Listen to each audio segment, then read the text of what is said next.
এই মাল আমি বেচাবো মানে যতটা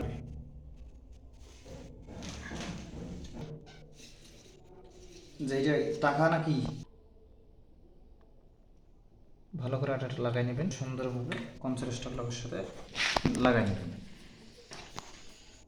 তারপর হাত দিয়ে যতটুকু টাইট যায় দিয়ে তারপর একটু রেস্ট দিয়ে টাইট দিতে হবে।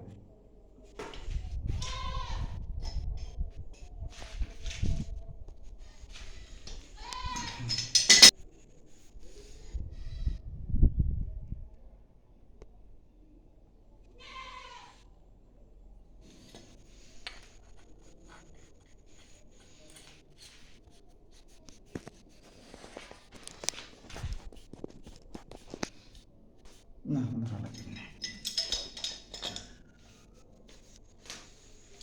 এবার হাসবে অন্যভাবে বুঝতে হবে পানি হাসবে এখানে আপনি দুইজন বুঝলেন নাই ভিডিও যেটা করে সেটা দেখুন সবসময় বন্ধ করো ওই জায়গাটা